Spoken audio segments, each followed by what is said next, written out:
What if I told you that in the 2017 My Little Pony the movie, the real villain wasn't supposed to be Tempest or the Storm King, but a long-lost brother of Princess Celestia and Luna? Would you believe me? Then stick around cause today I'm breaking down the whole story just for you. Hey beautiful people, I'm Julie. So the first thing interesting is that his name was supposed to be Cosmos, and that immediately made me think of the Dragon Equus, also named Cosmos. But then I looked it up and I found that she was created in 2019, more than a year later than the G4 movie came out, so they really did reuse this name for her. We actually have a bunch of concept arts for what he was supposed to look like, and this first one here shows two different color options for him. One version is white, which makes him look more like Princess Celestia, and the other has this dark blue kinda purple coat, more like Princess Luna. Honestly, it would have been really cool to see both versions, right? I personally can't decide which one I like more. Maybe the purple one, cause the white version with the blue mane also kinda reminds me of Shining Armor. Gosh, I don't know. I really like both designs a lot. And another super interesting detail is that he has a broken horn, which immediately reminds me of the one specific character, Tempest Shadow. But unlike her, whose magic just leaks out of her broken horn, Cosmos would have had a magical artifact, basically a crystal, that he could channel his magic through to cast a spell, so his horn wouldn't be completely useless. Let's put it this way, he'd still be able to use magic, and honestly, that's such a cool idea. And did you know, Cosmos, it's gonna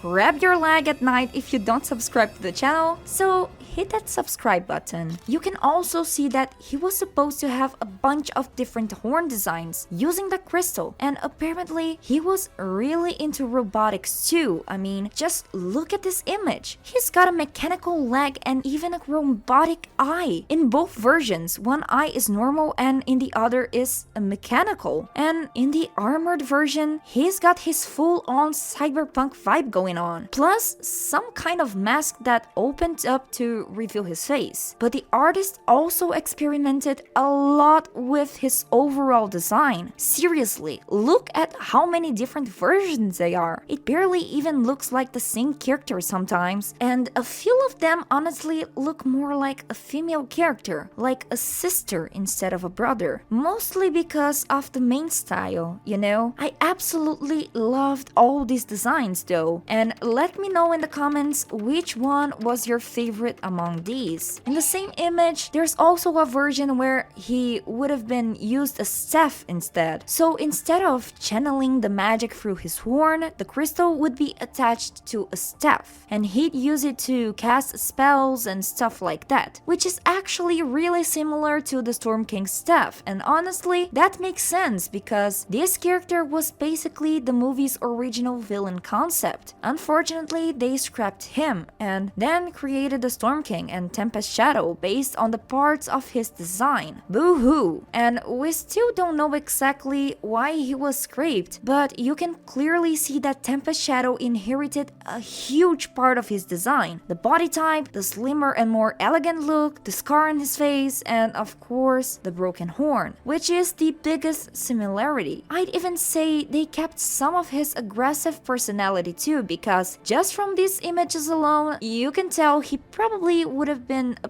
pretty explosive temper. But honestly, it's kinda sad to think we could have gotten this whole backstory involving Princess Celestia and Luna with this character, but it just never happened. They could have kept the masked for him, like a mysterious villain whose identity nobody knows until near the climax of the movie, where there'd be that huge dramatic reveal about who he really is. I know it'd be a little cliche, but I kinda like it. Then maybe we'd get a flashback with princesses explaining why he left or what happened to him in the first place. Cause when you look at all the scars in his bodies, it's obviously he went through a lot. I mean, he broke his horn, lost a leg, probably lost an eye too since he's using a mechanical one, plus all the other scars everywhere. Maybe he went off to war or something like that. There's so much story potential here, and honestly, it would have been amazing to see all of that explored, right? But if you disagree with me, Feel free to leave your thoughts in the comments down below. And yeah, I guess it could have been a little controversial too, because Celestia and Luna have already been through so much. Seeing them deal with even more family drama and suffer over a lost brother might have been